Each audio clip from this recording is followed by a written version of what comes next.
The cornfield whispered secrets I couldn't decipher as I raced through the endless rows, my lungs burning with each desperate breath. Blood trickled down my forehead, obscuring my vision as the full moon cast long, distorted shadows across the Iowa farmland. Whatever was behind me wasn't human. The guttural growls and the sound of massive paws crushing corn stalks told me that much. 3 days ago, I was just Robert Jenkins, a 31-year-old journalist from Chicago, working on a fluff piece about rural farming communities. Now I was prey, running blindly through a maze of corn that seemed to stretch into infinity. It started with what should have been a routine interview at the Wilson farm just outside Cedar Rapids. The community had been experiencing a rash of livestock mutilations, cattle found torn apart, their insides missing. Local authorities blamed it on coyotes or feral dogs, but the farmers knew better. The look in Old Man Wilson's eyes when he described finding his prize bull disemboweled told me there was more to the story. "It ain't natural the way they're killed," Wilson had told me, his weathered hands trembling around his coffee mug. "No animal I know tears them up like that and leaves most of the meat. And the tracks, they start human-like and then..." His voice had trailed off, eyes darting to the window where dusk was settling over his fields. I should have left then, when the sun was still clinging to the horizon. Instead, I asked if I could see where the latest attack had happened, a decision I would come to regret with every fiber of my being. The blood-soaked soil at the edge of Wilson's property still smelled of death when we arrived. That's when I first heard it, a low, rumbling growl that seemed to emanate from the cornfield beyond. Wilson's face went pale. "Get back to the truck," he whispered, his voice quivering. "Now." We never made it. Something enormous burst from the cornfield, a blur of matted fur and gleaming yellow eyes. I caught a glimpse of Wilson being lifted off his feet, his scream cutting through the twilight before it was silenced with a wet, sickening crunch. I ran. God help me, I ran and didn't look back. Now, 3 nights later, the creature was still hunting me. I'd managed to hide in an abandoned barn, a dilapidated farmhouse, even submerging myself in a murky pond to throw off my scent. But it always found me as darkness fell. Always. The rows of corn suddenly opened into a small clearing, and I stumbled to a halt. Before me stood the skeletal remains of what must have once been a prosperous farm. The moonlight illuminated a 2-story farmhouse, its windows dark and empty like the eye sockets of a skull. A massive barn loomed behind it, door ajar, swaying slightly in the night breeze. The growling behind me grew louder. I had no choice. I sprinted for the farmhouse, my boots pounding against the hard-packed dirt. The front door hung from a single hinge, and I crashed through it, slamming it shut behind me and dragging a heavy sideboard across the entrance. My flashlight revealed a living room frozen in time. Dusty furniture, faded photographs, an ancient television set. The air was thick with the scent of mildew and something else, something coppery and familiar. Blood. It was everywhere once I noticed it. Dark stains on the wooden floor, splatter patterns up the walls, handprints smeared across door frames. This place hadn't been abandoned. Its inhabitants had been slaughtered. A thud against the door sent me scrambling deeper into the house. The sideboard wouldn't hold it for long. I needed a weapon, something more substantial than the pocket knife I'd been carrying. The kitchen yielded nothing but rusted utensils. A family room contained only more blood-stained furniture. Then I found the stairs leading to the basement and the shotgun mounted on the wall at the bottom. Hope surged through me as I descended into the darkness. The beam from my flashlight revealed a concrete floor covered in dark stains. The walls were lined with shelves holding mason jars filled with preserves, their contents long since spoiled. The shotgun gleamed dully on its rack, and I reached for it with trembling hands. Empty. Of course it was empty. A loud crash from upstairs told me the creature had broken through the front door. Heavy footsteps moved through the house, accompanied by that same deep growling. But now there was something else. A wet, snuffling sound, like an animal scenting its prey. I pressed myself into a dark corner behind the stairs, clutching the useless shotgun like a lifeline. My breath came in short, shallow gasps that I struggled to control.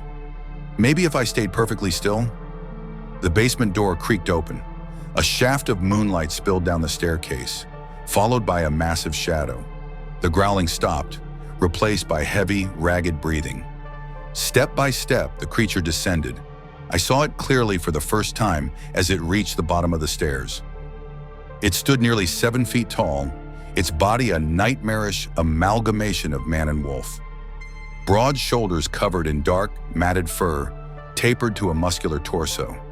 Its legs were bent backwards at the knee like a canine's, ending in massive paws tipped with gleaming black claws. But it was the face that froze my blood. A wolf's muzzle protruding from what was still recognizably a human face. Yellow eyes glowing with malevolent intelligence. The werewolf, because what else could I call this monstrous thing, tilted its head and inhaled deeply. Those terrible yellow eyes turned directly to my hiding place, lips pulling back to reveal rows of jagged teeth. It knew I was there. I did the only thing I could think of. I swung the shotgun with all my strength, connecting with the creature's jaw. It reeled back, more in surprise than pain, and I bolted for the stairs. The werewolf's roar of rage followed me as I took the steps 3 at a time, bursting into the kitchen. I knocked over chairs, a table, anything to slow the monster behind me. Through the living room, I spotted a door that I prayed led to a garage or another exit. I slammed through it and found myself in a child's bedroom, a dead end. Moonlight streamed through a window, illuminating faded dinosaur wallpaper and a small bed. There was nowhere to go, nowhere to hide. Behind me, the werewolf approached slowly, almost leisurely. It knew it had me trapped. The window, it was my only chance. I lunged for it, fingers fumbling with the latch as the creature's growls grew closer. The window finally gave way, and I squeezed through the opening, tumbling onto a sloped roof below. I scrambled across the shingles, searching for a way down. The edge of the roof was at least 15 feet from the ground, a drop that would likely break an ankle, if not worse. But the sound of the window frame splintering behind me made the decision easy. I jumped, hitting the ground hard and rolling to absorb the impact. Pain shot through my ankle, but I pushed myself up and limped toward the barn. If I could just find somewhere to hide until dawn. The werewolf's howl split the night as it leapt from the roof, landing with impossible grace. It dropped to all fours and charged, covering the distance between us with frightening speed. I threw myself through the barn doors, slamming them shut and dropping a wooden bar into place.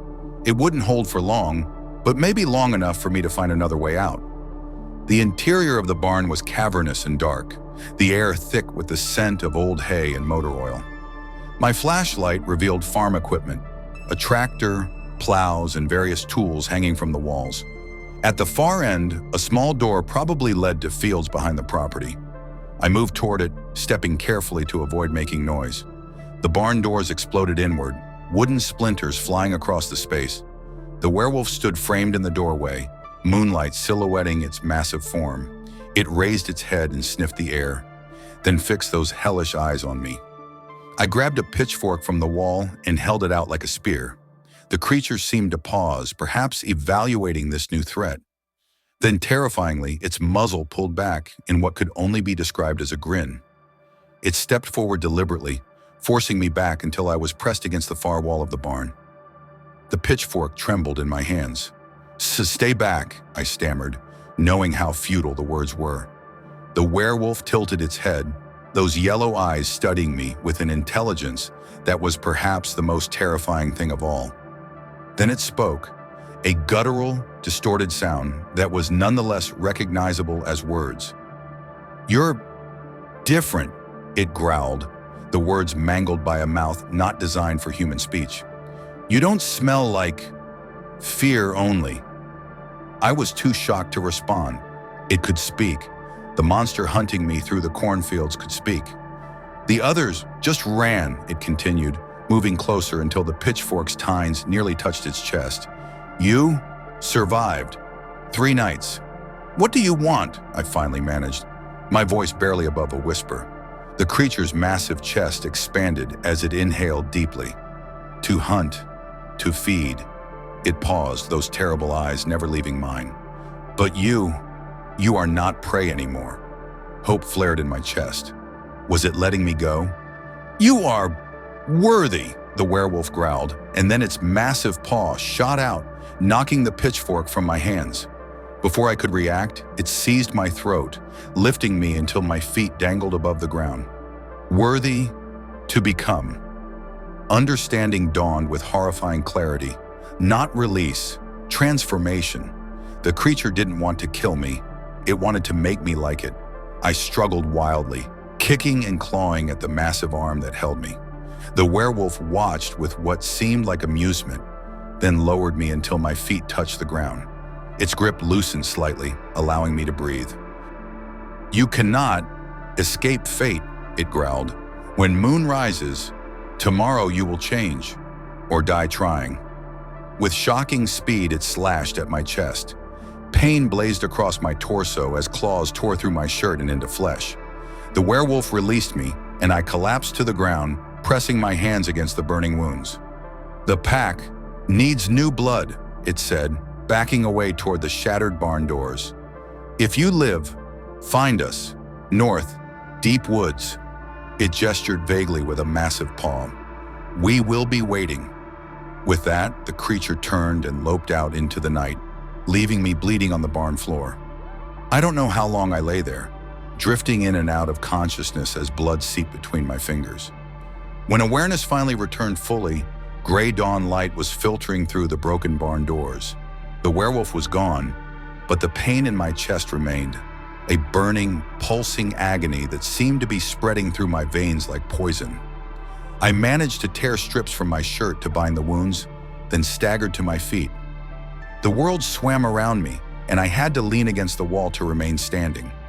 I needed help, a hospital, antibiotics, something to treat whatever infection was already taking hold from the creature's filthy claws.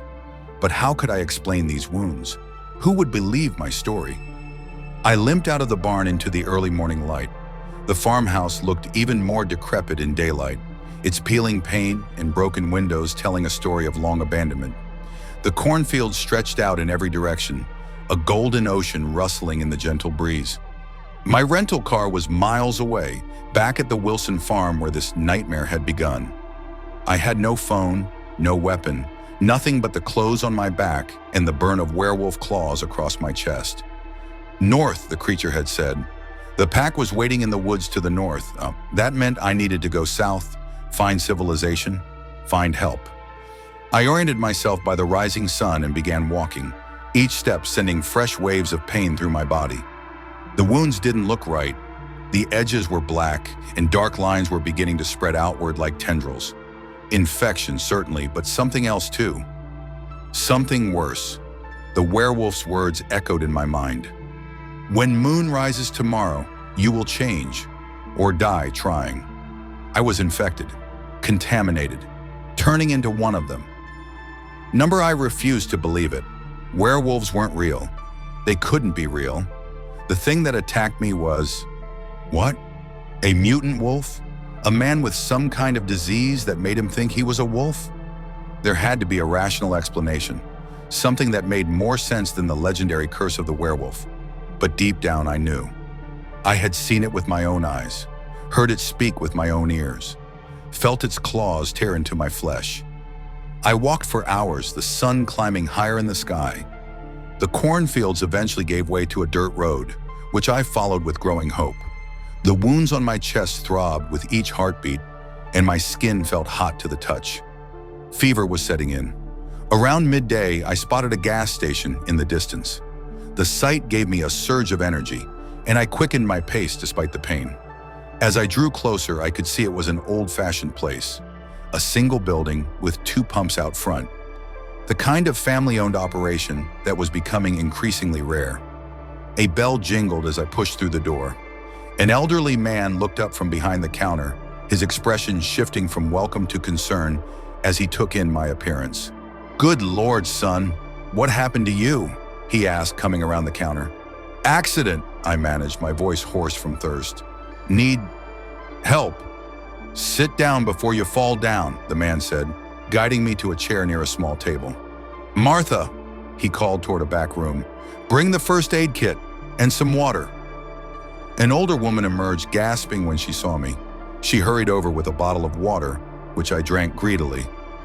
"What kind of accident?" the man asked, eyeing the makeshift bandages on my chest. "Animal attack," I replied, deciding a partial truth was better than a full lie. "In the fields.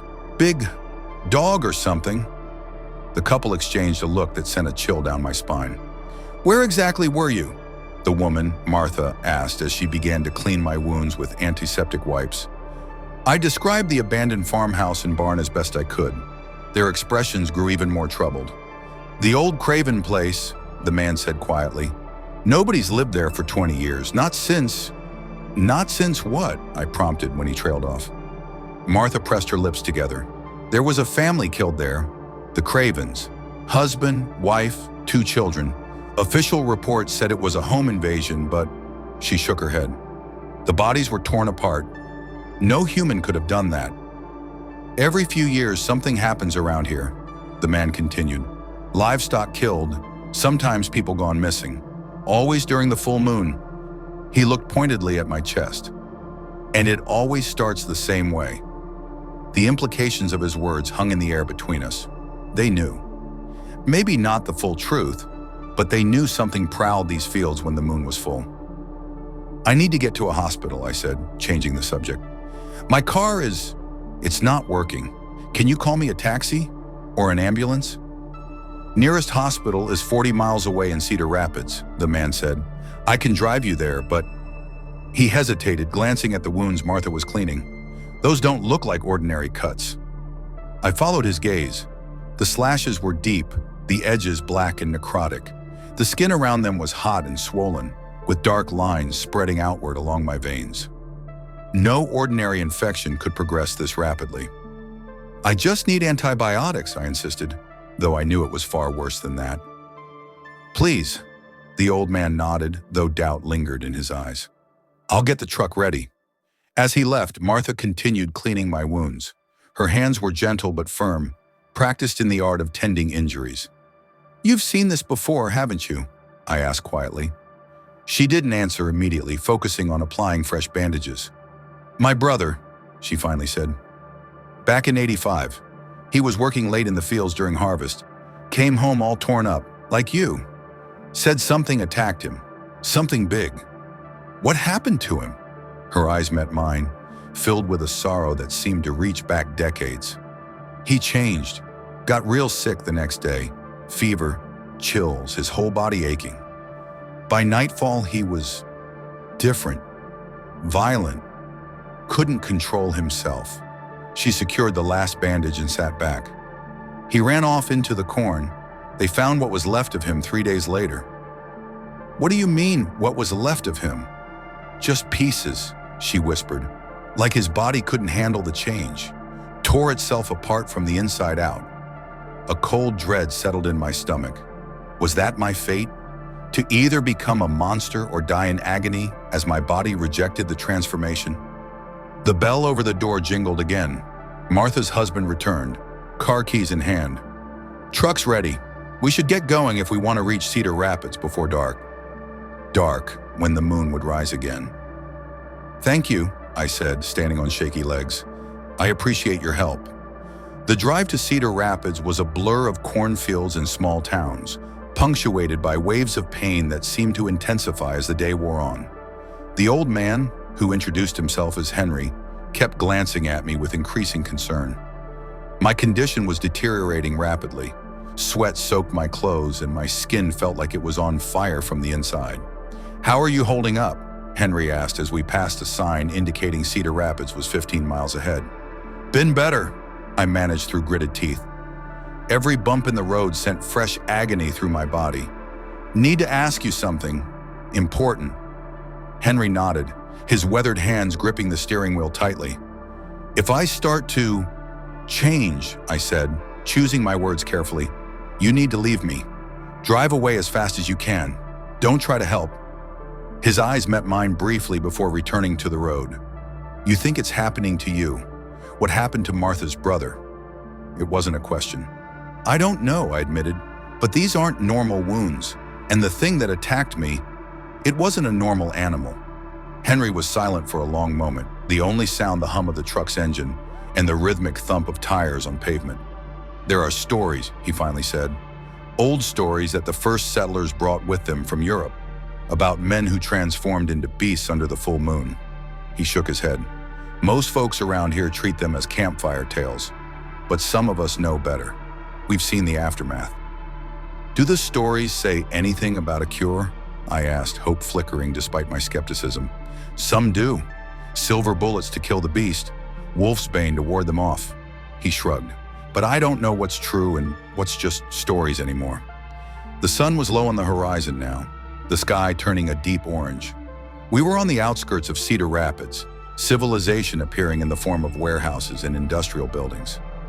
Soon we'd reach the hospital, and I'd have to explain my injuries somehow. But would modern medicine have any answer for a werewolf's curse? I never got to find out. As we turned onto a main road leading into the city, a wave of pain unlike anything I'd experienced before crashed through me. It felt like my bones were trying to rearrange themselves, pushing against muscle and skin. I screamed, doubling over in the passenger seat. "Hold on!" Henry shouted, accelerating. "Hospital's just a few minutes away." But it was too late.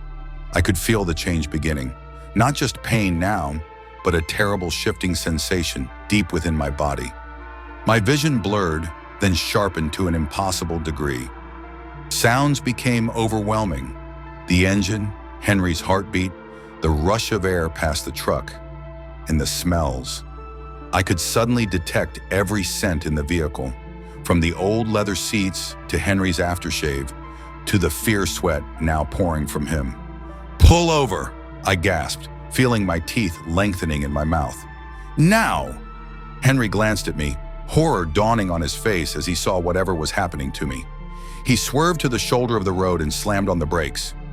"Get out!" I managed to say, my voice already distorting into something inhuman. "Run!" To his credit, Henry didn't hesitate. He flung open his door and bolted from the truck, not looking back. The transformation hit me fully then. Bones breaking and reforming, muscles tearing and reknitting, skin stretching to accommodate my changing form. The pain was beyond description, beyond sanity. I howled, a sound that began human but ended as something else entirely. The last coherent thought I had was a desperate hope that Henry would get far enough away. Then the beast took over. I remember fragments of that night, flashes of awareness in a sea of primal hunger and rage. Running on all fours through fields and woods, the hot, coppery taste of blood. Howling at a moon that seemed close enough to touch. When consciousness returned fully, I was lying naked in a ditch several miles outside Cedar Rapids. The sun was just rising, painting the sky in pale pink and gold. Every muscle in my body ached, and my mouth tasted of blood. I was afraid to look at my hands, afraid of what might be under my fingernails. But when I finally did, they were clean, human. Whatever had happened during the night, I apparently hadn't killed anyone. Or if I had, the evidence had been washed away somehow. The wounds on my chest were gone, replaced by silvery scars that looked years old rather than days. I touched them wonderingly, feeling the slightly raised tissue under my fingertips. The werewolf's mark, proof that it had all been real. I was one of them now, a monster that would transform with every full moon, a danger to everyone around me. The realization should have horrified me, but instead I felt a strange calm. The pain was gone. In its place was a new strength flowing through my limbs, a heightened awareness of the world around me. I could hear the rustling of field mice in the grass yards away, smelled deer that had passed through hours earlier. I remembered the werewolf's words, "The pack needs new blood. If you live, find us, north, deep woods." Part of me, the human part that remained, knew I should run as far from Iowa as possible, find some remote location where I could lock myself away during full moons, protect the innocent from what I had become. But another part, growing stronger by the minute, was drawn to the promise of others like me. A pack, belonging, power. I stood, my decision made before I even realized it. North. I would go north, find the pack, learn to control this new reality. And then, well, the cornfields of Iowa held many secrets. What was one more predator among the stalks? As I began walking, I caught my reflection in a puddle beside the road. My eyes, normally brown, now held flecks of yellow, the same burning yellow as the creature that had attacked me. I smiled, and for just a moment, my teeth seemed too sharp, too numerous. The Werewolf of Iowa had claimed another soul, and the Endless Cornfields would never be the same again.